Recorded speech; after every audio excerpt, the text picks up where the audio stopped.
anything like that, gut issues, standard health issues, Lyme disease, that kind of stuff. What about systemic lupus? Yeah, so all kinds of different systemic issues.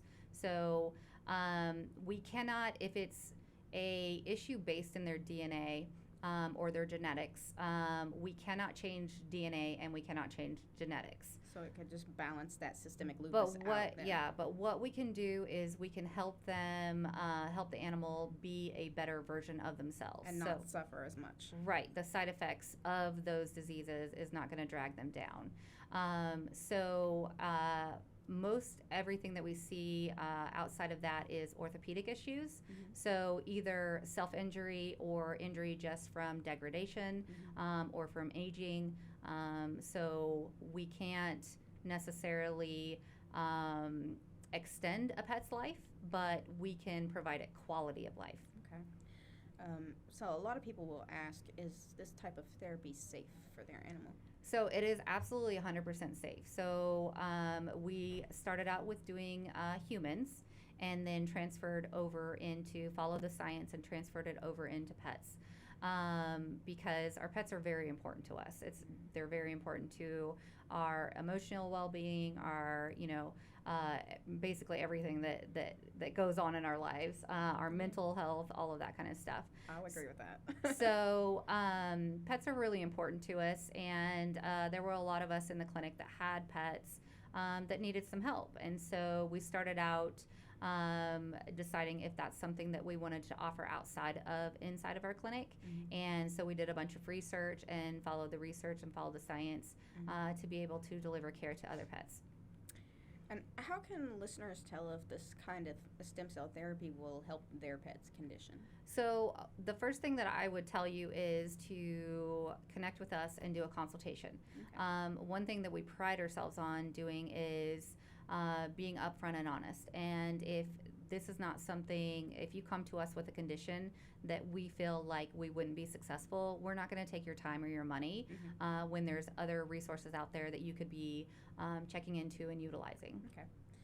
And how long does it take for this therapy to work after, like, the first injection? What's pretty amazing about animals is they process this stuff a lot faster than humans. So humans, where it would take a few months for them to start seeing the effects of stem cells, dogs and other animals actually process that a lot quicker. So we're talking even same day sometimes that the pet feels better, and sometimes within a few weeks. Yeah, I think you were telling me something about that one dog that was at the clinic and then you ran into him at the parking lot or something. Yeah, so he actually used a ramp for assistance to get in and out of the owner's vehicle. And so when he walked in, he was dragging his knuckles because his hips were out of alignment, and then also he didn't have the structure to hold up his hips anymore. So he was dragging his knuckles on the concrete.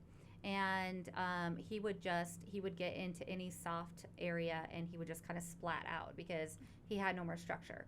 And so we did stem cells for him, and we watched him for a little bit. Tyler actually makes treats that we deliver in clinic, which helps us through the stem cell therapy process.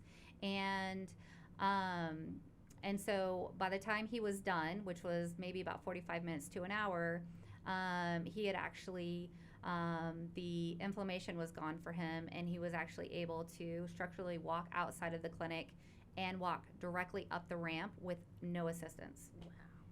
That's Oh, yeah, pretty that's amazing. amazing. That's pretty an amazing thing to do. And we're talking about a 12-year-old German Shepherd. So Oh, yeah. he's lived a great life. Now, is this like a lifelong investment after they get their diagnosis? Or? So there are some animals that have to come in for a few rounds of stem cells, and that's just based upon necessity, age, height, weight. Well, not height, but age, weight, and then also everything that they've got going on with them. So they would need a couple of rounds. There are some pets that just need one round of cells, and this should last for the longevity of the pet's life unless they re-injure it. Okay. So if they re-injure it, then we would have to see them again for a top-off, or if it didn't get them to the point where they were comfortable. Mhm. So it can get them from 0 to 80%. And if you want to take them the extra 20%, then we can do another round of cells.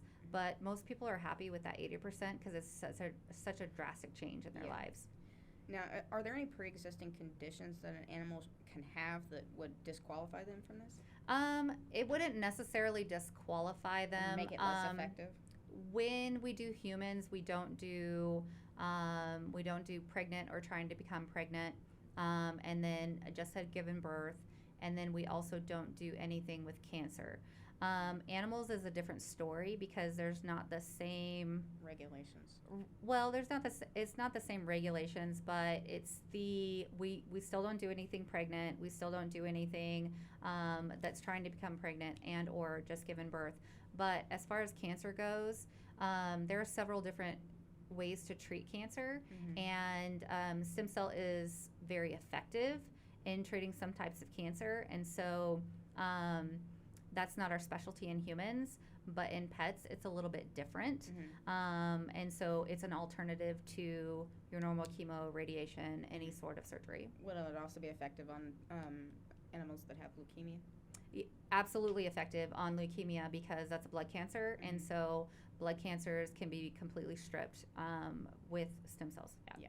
I wanted to touch on that because it was something that popped up in one of the studies I was reading earlier. In regards to red foxes. Yeah, Because yeah. red foxes are canids as well, and as you know, we're a wildlife sanctuary. So we usually get some animals that they might have issues. Sometimes they come from fur farms. They got blood issues. Sure. They got issues that have luxating patellas. They got issues where they got gingival hypoplasia, which is where the gums grow over their teeth. And there was a study done by Jaebum Kim and the Department of Stem Cell Research and Regenerative Biology in Seoul, South Korea, at Konik University, and he was discussing this stem cell research in using it in red foxes that had gingival hypoplasia to reduce the inflammation of the gums, because this is a genetic disorder. It's not going to absolutely cure it, Correct. but it did drastically bring down the inflammation of the gums growing over the teeth of the fox and actually extending their life by 5 years. Yeah. In comparison to foxes who had the laser surgery to cut it away every 6 months. That's a lot more painful. It's that a way. lot more painful to do that. Not only are you putting a fox under anesthesia every 6 months, Right. you're doing a laser surgery, and then they have to be on antibiotics before and after. And then the recovery And process. In the pain medicine, Right. because foxes cannot take NSAID medications because it causes internal bleeding in them, so they Mhm. have to take tramadol. And tramadol was moved to a scheduled narcotic a few years back from a regular medication. You used to just be able to prescribe it, but they decided to classify it as a Schedule 5, I believe. So now you have to have specific prescriptions, and you get no refills on it for your animals. So every time we get an animal that has to be spayed or something like that, we have to wait. And when it came to our little Finnick fox, when she got spayed, we had to.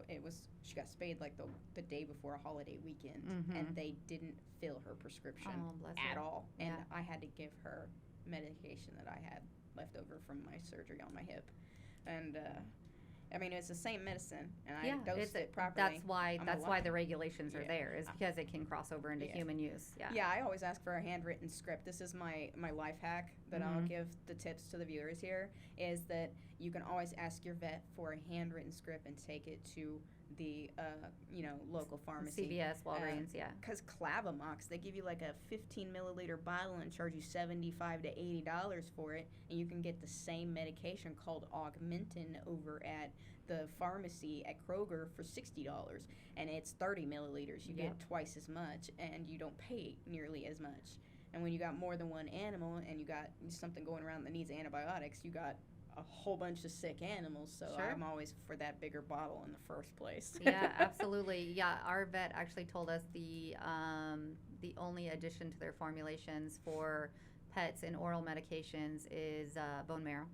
That's We- it, just to make it more palatable for them. When That makes sense. when I worked in the pharmacy, I'm a licensed pharmacy technician. I keep my license active, and I used to work in a pharmacy where one day we would be packaging and labeling the same medications. These are exact Mhm. same medications, labeling it for fish. Amoxicillin for fish. You got your clindamycin for fish, and you got and you're rolling it all out. All these antibiotics, all these metronidazole for your antifungals, everything that. And then the next day, same medications, just a human label. And Yeah. it's like we got the ones that are going over the counter that you can buy on Amazon. You got your ones that are going to CVS, and then you got your ones that are going to the hospital for or Cardinal Health, stuff like that. It's the same medication. We're just labeling it different. We work with peptides, and we have a compounding pharmacy, and we do a lot for animals as well. Yeah, there's a compounding pharmacy up there called Pharmacon, I think. I'm not sure if it still exists or not, but it did a few years ago. Nice. And they compound for nursing homes. I did all the IVs there. Yeah, yeah. But now on the stem cells, can you do this on any species of animals, or is it just So we can't do cats, we can't do birds, so no aviary, and so generally we can do it on dogs, we can do it on pigs, we can do it on monkeys, horses, and cattle. So even the subspecies of cat, Felidae or Feliformia, you guys can't do any of that, No. lions or anything like that? Nothing feline. Their DNA is too far apart from ours. So if you were going to use, and I don't know all of the science behind it, but if you were going to use stem cells for birds or for cats, you would generally get a same donor. Even cats are a little bit finicky where it can't cross species of cats. So different types of cats can't cross. And different so- breeds as well, correct? Different breeds, I'm sorry. Different breeds you can't cross because their genetic makeup's just completely different. It's generally pretty Feel- interesting. The feline genome was extremely long when I was going through all that in my Yeah. my classes and stuff like that. And it was like, and then you look Felidae, Feliformia, and then you're looking at Crocuta, which is your hyenas. Hyenas are technically a felid. They are in Yeah. the family of cats. So people are like, can dogs and foxes hybridize? No, there's the genomes and stuff aren't the same. View our last episode for that. And the same goes for hyenas. Dogs and hyenas can't hybridize. Cats and hyenas can't hybridize. It's all based on their chromosomal and genetic makeup. Mm-hmm. And how many years did they diverge from this starting point to this starting point, or Correct. this starting point to this ending point, or even the starting point to the continuation of the evolution, because we have the African rusty spotted genet who literally looks, I get called, oh, is that a dyed ferret? Did you dye your ferret to look like a leopard? You're a horrible person. You need to go to jail. Ma'am, there is a difference between an African genet and a ferret. No, I see no difference. There's no such thing. You're making up animals.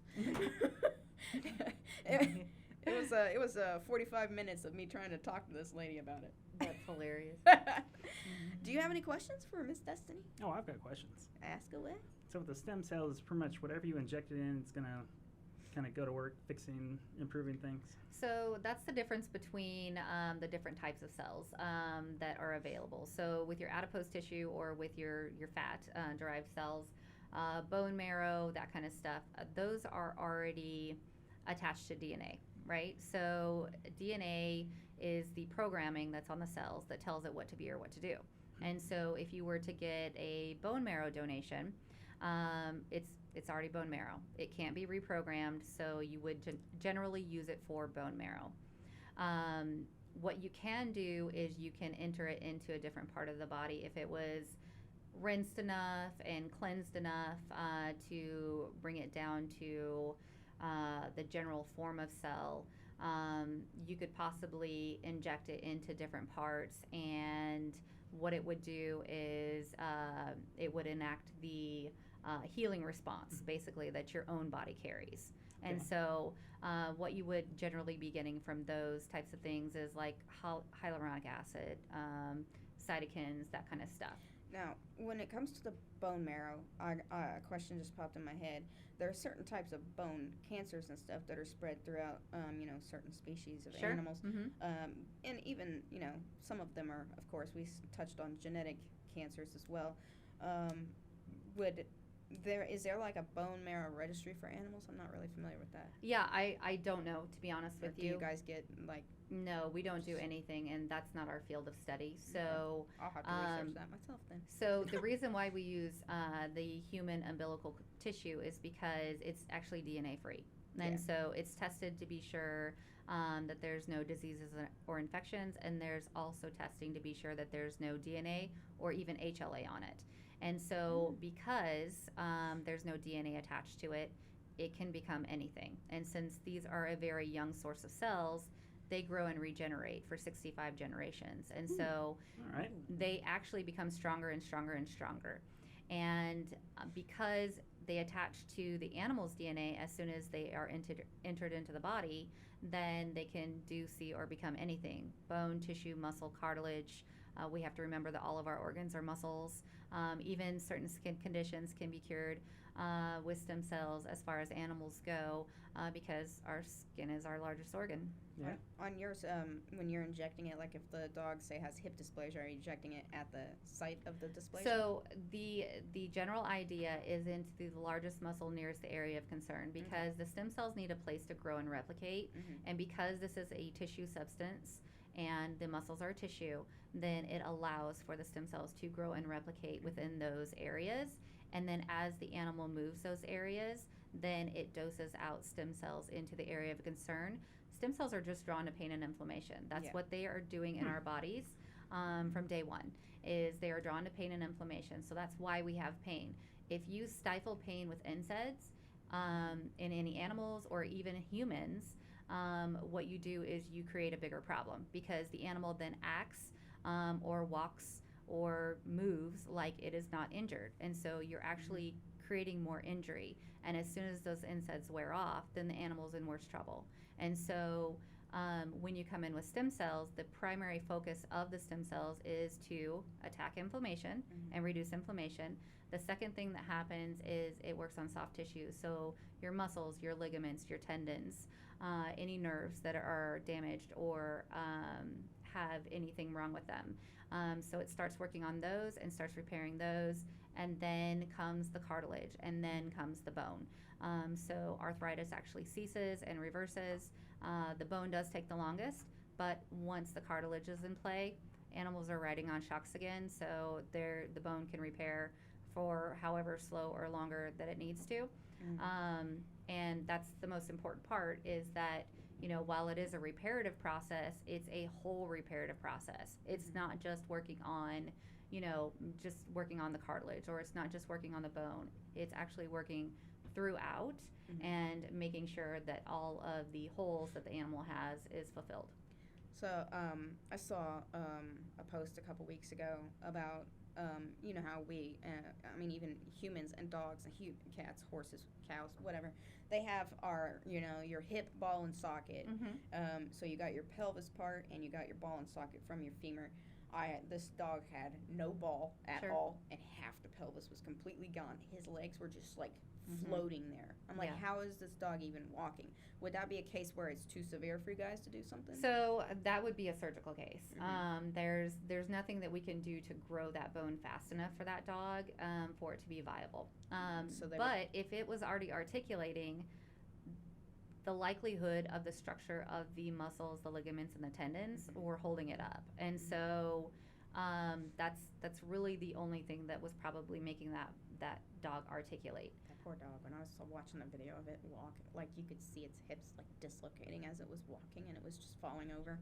It was really completely sad. And I'm like, okay, this dog's 5 years old, and this rescue is asking for like $70,000.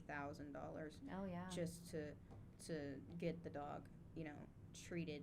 And then they said they might still have to euthanize it. I was gonna say that's probably an amputation case, and amputate or euthanize. There's no reason for them to create.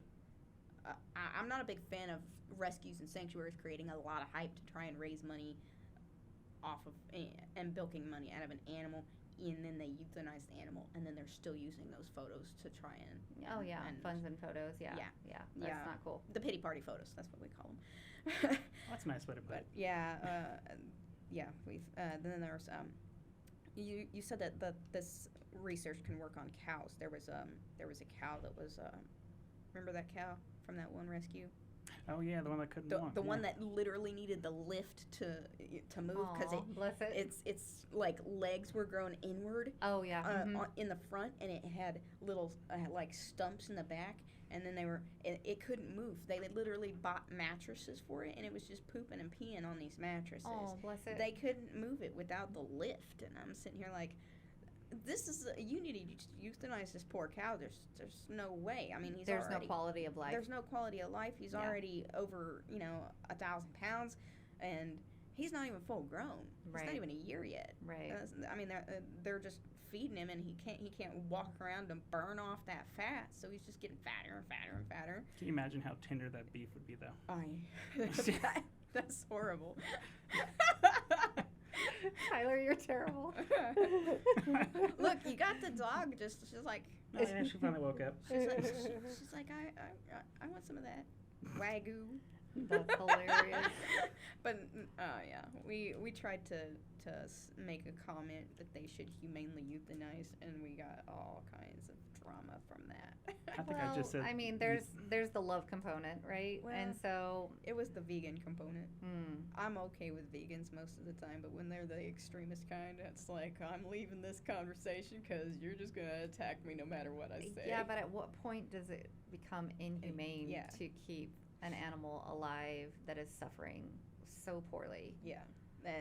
It's like there's no light bulb turning on in their heads. It's like the lady that fed her fox a vegan diet until it died. Yeah, that doesn't work. Yeah. Yeah. We feed a species-specific diet to each one of our animals. I thought you can. Uh, It's a little harder, but vegetarian is possible for like normal dogs. it's no.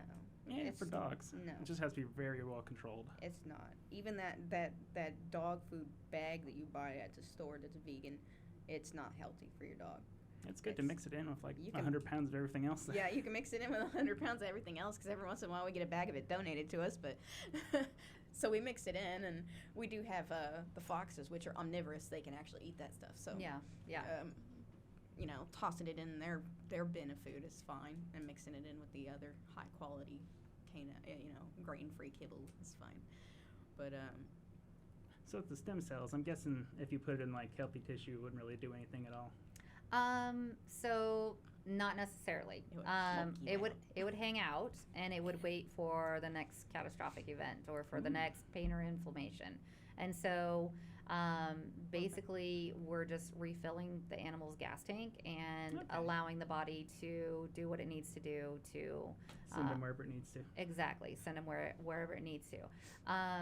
The stem cells can also help with post-surgery to speed heal. And then it also doesn't allow for any sort of calcification and or hardening of scar tissue. And so these stem cells actually get between the scar tissue and don't allow it to proceed. So so scar tissue can become something drastic down the road from surgery, and calcification as well as arthritis. And so the stem cells don't allow that to happen. So where are we going from here? Do we like have a constant supply kind of sitting in our bodies or something waiting? Well, so as far as the stem cells go, like if you were to get stem cells like every 6 months, Mhm. then you would probably be okay. We cannot fuss with the genetic component. We cannot fuss with the DNA component. But we also have to remember that over 98% of the things that happen to us in our lifetime as animals, because we are animals as well, is directly attributed to inflammation.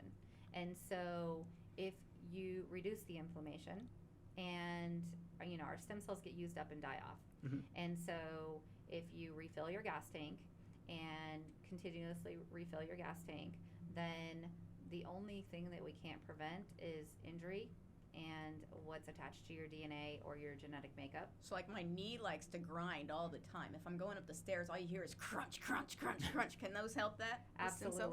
Absolutely. I actually had a grade 4 meniscal tear on my left knee and was bone on my right knee, and had stem cells about 6 years ago, and haven't looked back since. The only thing I regret is not doing it sooner. Did you have to have the surgery first?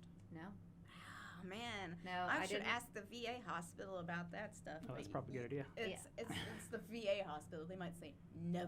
Yeah, well, so we are hearing from some of our vets that the VA is allocating funds Are they? For different types of therapies that they cannot provide themselves. Yeah, So- they will send us out for certain things. I'm waiting on them to approve a request for Eastern medicine. Yeah, it's an application process is what we're understanding. And so we do have some of our vets that are in that application process. But we do have a not-for-profit that we try to supplement, other, people that we deem worthy or that just needed a little extra help. And we do offer 24 months, 0% interest financing. So if somebody needs help that way, and then they also have a up to 5 years of lower payments at the least interest rate that your credit can pull. How much would this normally run, like on average, for one treatment? Yeah, that's a question I was afraid to ask. Yeah, our stem cells actually start around $1,500 and can go up from there. I actually thought it would be more. Yeah, honestly. it's really not bad. So that just depends. So if you're looking at a 5-6 pound dog that just has an injury to its leg or something like that, maybe stepped on, anything like that, then that's where you're looking at the lower cost margins. But when you get up into the larger animals that need a little bit more, then of course the cost goes up because the dose is larger. It's all product cost. Yeah. And we order syringes and stuff, and they're super cheap, but we have to make some kind of profit on syringes and your gloves and your medical supplies. Well, whatever we use. as we're happy to do this as long as we get the product paid for, and we get our supplies paid for, and then we can pay our providers. Yep. So this is a labor of love for us as far as animals go, and so we are. You can hear her at the microphone. She says this headphone cord is delicious.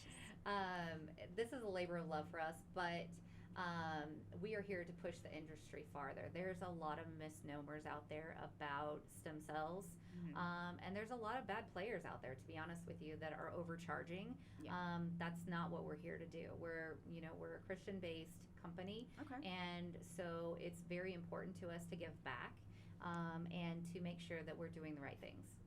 Yeah. No matter who you pray to. That's it's right. one of those things where it's just like there's good people everywhere. That's right. And I am all about supporting businesses like that. So I'll probably have him text you so we can write up a Awesome. thing so we can put it on our Facebook page later. That'll be great. And I am very curious. How close are we to like cyborg dogs? Actually, they have had dogs with the robot arms and stuff now. Oh yeah. For So prosthesis. They actually can clone pets right now. It's extremely expensive. You're looking at almost $500,000 just to clone one animal. It's extremely expensive, and what we're hearing from our specialist is that while you'll get the same look, you'll get the same genetic Genes. makeup, The temperament Is- can change. is Yeah. completely different, and the dog itself is completely different. So if you want a clone of, you want to keep looking at that same dog for the rest of your life, that's probably a good idea, but it will be a completely different dog. Doesn't matter if you're the only one who raised the dog, doesn't matter, they will be completely different There was a animals. lady on Facebook who cloned her wolf dog, and what she did was she found like a surrogate dog to carry the litter of puppies, and there was an entire litter. I think there was like 6 of them, and it cost her almost $1 million No way. to do that. And she was talking about it all on Instagram, and I'm sitting here like, this woman has way too much money on her hands, Oh, because yeah. like, how many wolf dogs could she have saved from being Right. euthanized unnecessarily with $1 million. If she couldn't rescue them herself, she could donate it to a sanctuary who needed more fencing so they can actually rescue those wolf dogs. And she could adopt one of those wolf dogs that needed help. But, I'm not going to diss her personal aesthetic of wanting to keep her dog's memory alive, but there was a long story about how that dog died to begin with. So Well, and that's just it. So when you're replicating their DNA, you're also replicating everything that's behind them and all of the issues that they've dealt with in their life. And so you can't take that away. There's just nothing you can do to take that away. yeah, so and then you got the issue of, am I replicating a dog that might also have, say, I want to clone my dog, but it has this genetic disorder. It has hip dysplasia. It has, lupus. Is this going to happen in my cloned animal? Am I going to spend $500,000 to $1 million to clone an animal that's going to be sick?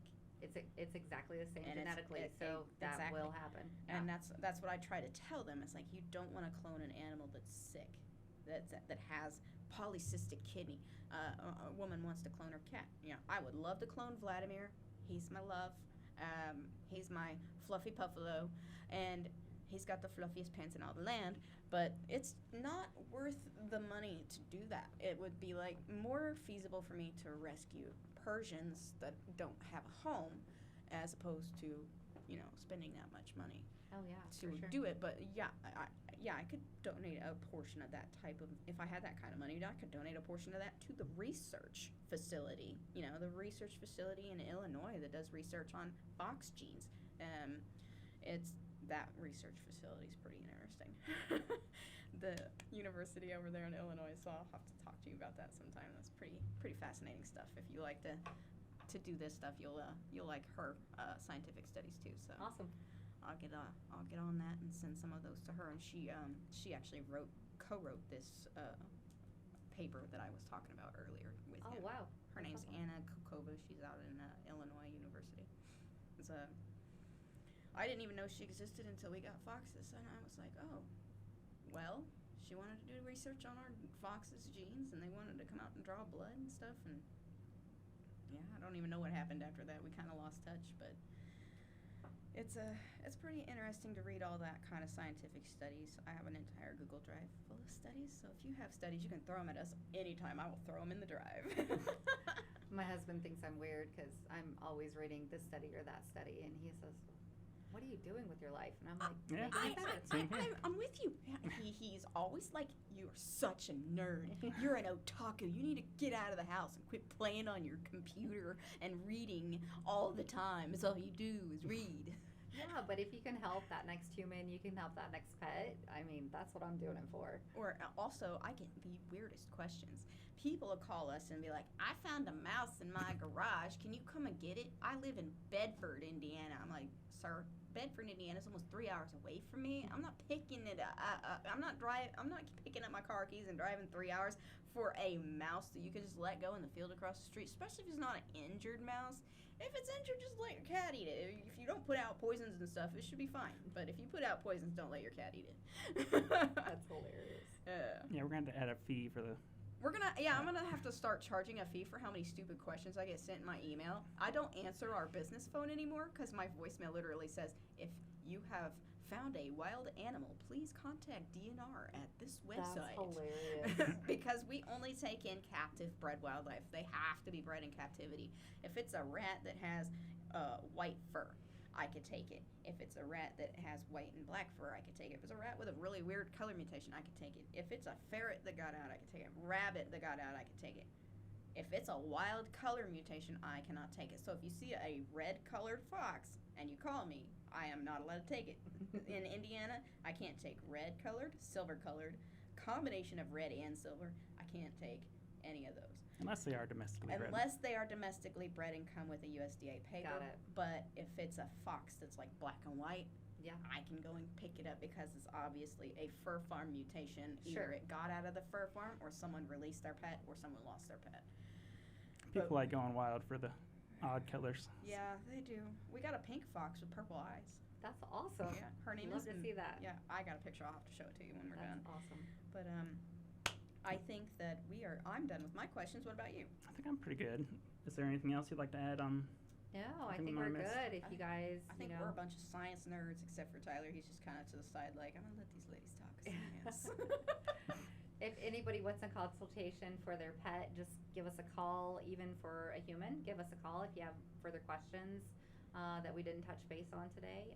Give us a call at 317-565-1450, or you can reach us on our website at destinationregen.com, and we'll get those questions answered for you. Yep, and that's Miss Destiny Taylor joining us today on the Wizard of Paws podcast on the All Indiana Podcast Network. And I will be sure to add a link in the description. And also, if you enjoyed this and would like to see more or support the sanctuary, be sure to stop by our Patreon at patreon.com/wizardofpawswildlife. There you can get episodes earlier and also some behind-the-scenes content of what goes on at the sanctuary.